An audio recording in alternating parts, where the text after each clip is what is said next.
आपके साथ दुआ के ताल्लुक से। प्रेयर, आज जब हम घर खानदानों और घरानों में जाते हैं, उनसे मिलते हैं, बहुत सी परेशानियां सुनते हैं, बहुत से दुख सुनते हैं, बहुत सी आजमाइशों को सुनते हैं उनकी जिंदगियों से। हम परेशान हैं, हम दुखी हैं, इब्लीस के हाथों दुख उठा रहे हैं, तकलीफ में हैं, मजबूर हैं, लाचार हैं, कर्ज सर पर चढ़ गया, सूद सर पर चढ़ गया। इस तरह की डिफरेंट कंडीशंस को वो हमारे साथ शेयर करते हैं। ना कहाँ मुसीबत आ गई, ना कहाँ आफत आ गई। अभी ये जो दो हमारे बच्चों पर मुश्किल आई हुई है, ये ना कहाँ, उन्हें पता ही नहीं था कैसा हो सकता है, लेकिन हो गया। सो हम जिन जिन खानदानों से इन प्रॉब्लम्स को सुनते हैं, मैं खास तौर पर उनको सिर्फ एक ही बात बताता हूं। मैं उन्हें कहता हूं कि आपके घर में दुआ की कमी है, आप दुआ बड़ी कम करते हैं। आप दुआ के दौरानियों को बढ़ा दें, आपके बच्चे कभी बीमार नहीं होंगे। आज से तकरीबन 15 साल पहले मैं खानदान में दुआ करने जाता था। वहां उनकी एक बेटी और एक बेटा था। तो बेटा दुआ नहीं करता था, बेटी बड़ी दुआ करती थी। 3-3, 4-4 घंटे वो सिर्फ दुआ ही करती थी। और उसके दुआ करने की वजह से रिजल्ट पता क्या निकलता था? उनके घर में इतनी बरकत आती थी, इतनी बरकत आती थी कि मैं खुद कई दफा हैरान हो जाता था। और वो बेटी जब दुआ करने झुकती तो सिर्फ वो दुआ करती रहती। एक वक्त आया कि उस बेटी की शादी हो गई। हमने उस शादी को अटेंड भी किया, गए शादी पे, सारा कुछ हुआ, शादी भी करा, दूर हो गई कोयटे में। शादी के बाद उस घर में कोई शख्स दुआ करने वाला नहीं रह गया। वो बेटी दुआ करने वाली थी। आप जानते उस घर के हालात कैसे खराब हो गए? वो इतने मजबूर हो गए दुआ ना करने की वजह से। उनके घर में दुआ करने वाला शख्स जब चला गया, फाकों पर उतर आए। उन्होंने लोगों से चीजें खरीद कर बेचना शुरू कर दी, यानी किस्तों पर लेकर बेचना शुरू कर दी। कर्ज सर पर चढ़ गए, यहां तक कि उन्होंने अपना घर तक बेच डाला। लेकिन उनकी जिंदगियों से परेशानियां खत्म नहीं हुई। लेकिन एक वक्त था कि जब उनकी बेटी उनके घर में दुआ करती थी, उनके घर में कोई परेशानी नहीं थी। इसका मतलब है कि अगर हमारी जिंदगी में जितने दुख है, हमारे छोटे छोटे बच्चे अक्सर बीमार हो जाते हैं, 2-2, 3-3 दिन, हफ्ता हम डॉक्टरों के पास जाते हैं, दवाइयां लेते रहते हैं। कई बार हमें पता नहीं चलता, अंदर ही कई बीमारियां पनप रही होती है। वो अंदर से ही पैदाइश का सिलसिला शुरू हुआ होता है, पता ही नहीं था जी अंदर तो गिल्टियां हैं, रसोलियां हैं, ट्यूमर्स हैं, टॉन्सिस हैं, दिल में 2 और बंद हो गए, पता ही नहीं था, हमें तो इल्म ही नहीं था। रीजन है दुआ का ना होना। ईद पेंतिकोस्त के दिन रूह कुदस नाजिल हुआ, लेकिन 10 दिन की दुआ के बाद 10 दिन तक वो सिर्फ क्या करते रहे? दुआ करते रहे। मैं ईमान से कहता हूं कि अगर यहां पर वो बेटियां जिनके पास औलाद की बरकत नहीं है, वो सिर्फ 10 डेज, 10 दिन सिर्फ दुआ में खुदा के हुजूर वक्त गुजारे, खुदा उनकी खाली झोलियों को भर देगा। हालेलुया। आए हवाला पढ़ते और फिर आगे बढ़ेंगे। लूका तबीब की मार्फत लिखी गई इंजील, उसका 22वां बाब 39 में आए। फिर वो निकल कर अपने दस्तूर के मुआफिक ज़ैतून के पहाड़ पर गया और शागिर्द उसके पीछे हो लिए। और उस जगह पहुंच कर उसने उनसे कहा, दुआ करो कि आजमाइश में ना पड़ो। क्या करो? दुआ करो ताकि आजमाइश में ना पड़ो। आजमाइश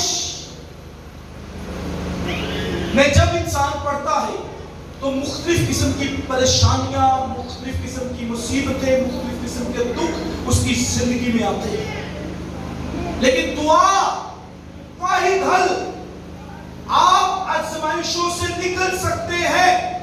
उसका हल क्या है? दुआ। दुआ रबानी में भी खुदावंद ने क्या कहा?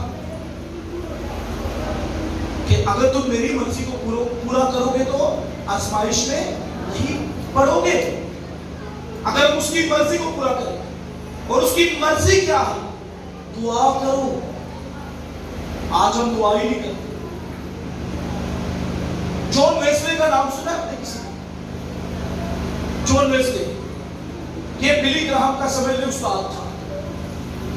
जॉन वेस्ले जिस कमरे में प्रेयर करता था, दुआ करता था, जब जॉन वेस्ले खुदावंद के पास चला गया तो उसके बाद उसी बाइबल कॉलेज में एक और शख्स आया जिसका नाम था बिली ग्राहम। और बिली ग्राहम उसी जगह, ऐसी भी उसी जगह जहां, उसी कमरे में जहां जॉन वेस्ले दुआ किया करता था, वहां घुटने टेकता और दुआ करता। इतनी दुआ की कि जब बिली ग्राहम को खुदा ने खिदमत के लिए बुलाया तो वहां पर से बिली ग्राहम नहीं बल्कि जॉन वेस्ले खड़ा हो गया। हालेलुया! सिर्फ प्रेयर की वजह से। अजीजों, याद रखे, उस्तादों का दुगना मसा शागिर्दों पर ठहरता है, लेकिन कब? दुआ करने के वसीला से। जागो और दुआ करो ताकि आजमाइश में ना पड़ो। आज हमारी जिंदगियों में दुआइयां लिमिट कितनी है? 15 मिनट, आधा घंटा। क्यों? क्योंकि हमें हर काम की जल्दी है, फिक्र है। सुबह 10 मिनट दुआ कर ले काफी है, 15 मिनट दुआ कर ले काफी है, आधा घंटा दुआ कर ले काफी है।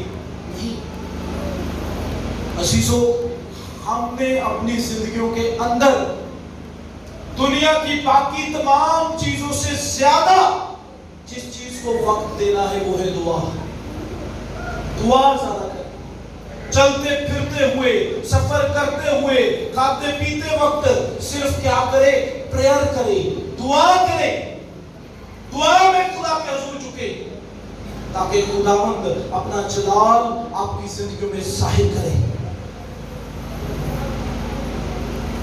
अजीजों, याद रखें, बाइबल मुकद्दस के अंदर इससे पहले कि खुदावंद यीशु मसीह हमारे गुनाहों के लिए कुर्बान होता, वो गतसमनी बाग में क्या करने गया?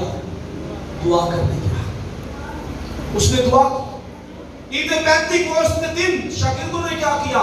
दुआ की। जब पौलुस और सीलास कैद खाना में थे तो वो क्या कर रहे थे? दुआ कर रहे थे और हम के गीत गा रहे थे, दुआ कर रहे थे। पतरस जब कर्नेलियस के घर में गया तो उन्होंने क्या करना शुरू की? दुआ की, और वहां पर आग के शोला सी फटती हुई जुबानें उन पर आकर ठहर गई। आज हमारे हर मसले का हल सिर्फ क्या है? दुआ है। क्योंकि हम खुद दुआ नहीं करते, इसलिए बच्चे भी दुआ नहीं करते। इतनी दुआ कीजिए कि आपके घरों के अंदर दुआ के पहाड़ खड़े हो जाए। खुदावंद ने भी हमें दुआ करने का पैटर्न सिखाया। ऐ हमारे बाप, तू जो आसमान पर है, तेरा नाम पाक माना जाए। अगर आप चाहते हैं कि ईद पेंतिकोस्त के दिन आप रूह कुदस के मसा से भर जाए, तो फिर हमें दुआ करने की जरूरत है। अगर आप चाहते हैं कि आपके घरानों से बेतरतीबी, नाइतफाकी और लड़ाई झगड़े खत्म हो जाए, तो फिर हमें दुआ करने की जरूरत है। और दुआ करनी कैसे? यहाँ पर खुदावंद यीशु मसीह ने दुआ का एक छोटा सा तरीका बताया 41वें आयत में। और वो उनसे मुश्किल अलग होकर कोई पत्थर का टिप्पा आगे बढ़ा और घुटने टेक कर यूं दुआ करने लगा कि ऐ बाप, अगर तू चाहे तो ये प्याला मुझसे हटा ले, तो भी मेरी मर्जी नहीं बल्कि तेरी मर्जी पूरी। प्रेयर कैसे की? इस तरह दुआ की जैसे बाप सामने मौजूद है और वो बाप के सामने इल्तिजा कर रहा है, रिक्वेस्ट कर रहा है। यीशु दुआ कैसे कर रहा है? ऐ बाप, और घुटने टेक दिए हैं, झुक गया है।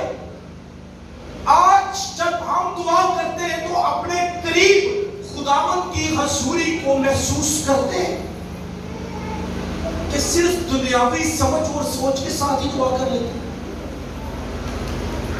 फीलिंग्स आए आपके अंदर दुआ करने की, आप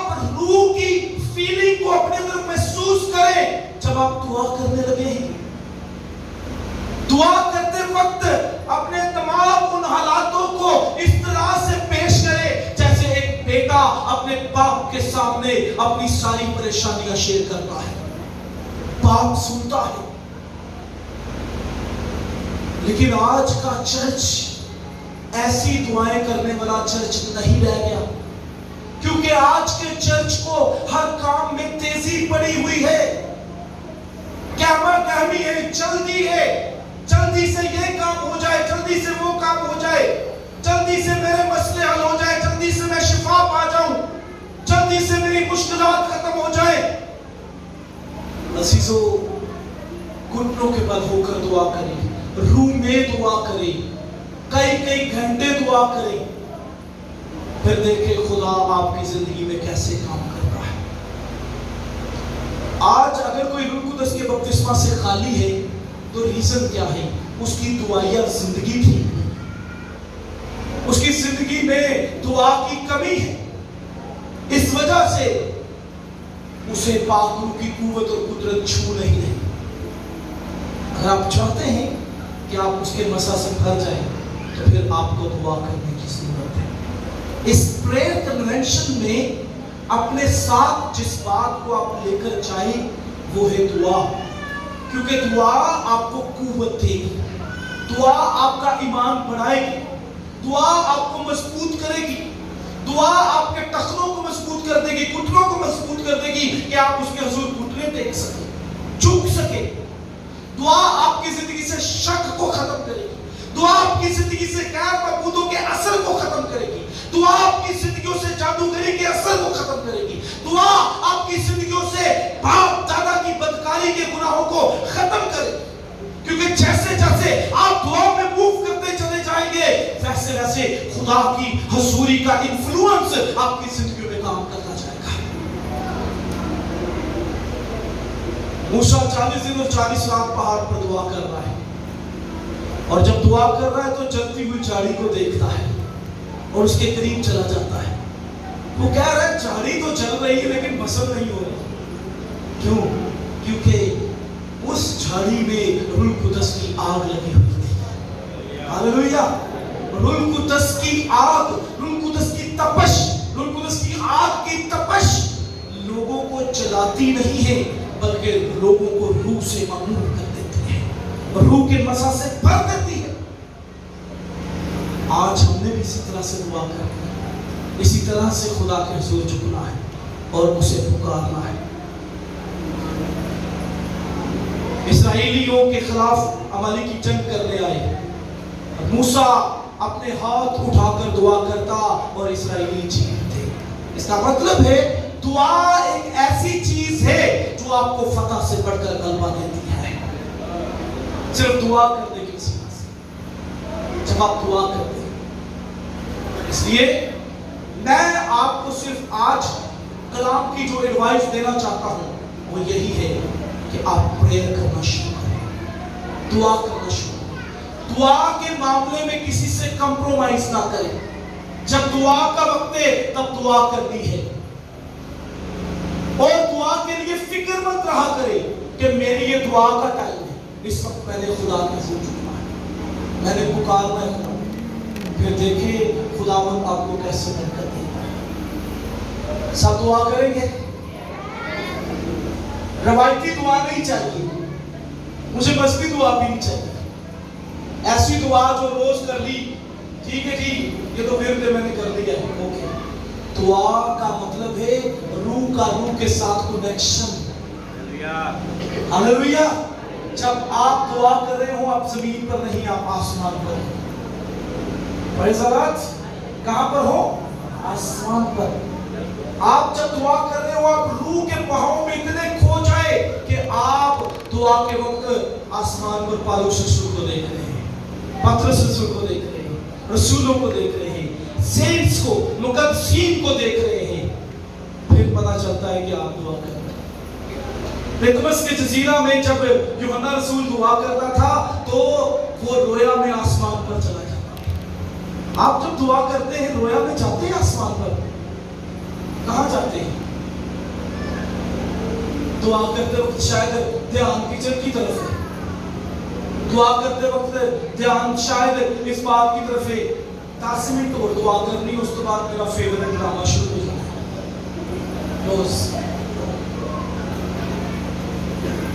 दुआ कर रहे हैं लेकिन आहिस्ता आहिस्ता बच्चों की तरफ भी देखे, ये कुछ हरकत नहीं कर रहे। दुआ करते वक्त कई दफा हमारे ज़हनों और दिलों में शक होता है कि आज जड़ी में दुआ कर रहे हैं खुदा सुनते रहेगा कि नहीं। ये रूह का कनेक्शन है बाप के साथ। जब आप प्रेयर के लिए झुके हुए यकीन जानिए ये आपकी जिंदगी का सबसे अहम लम्हा होता है जब आप दुआ कर रहे होते हैं, क्योंकि दुआ के दौरान आप खुदा से बातें कर रहे होते हैं। समझ रहे? इसे अगर कोई समझ जाए ना इस बात को कि दुआ के दौरान मैं बाप से बातें कर रहा हूं, अपने खुदावंद से,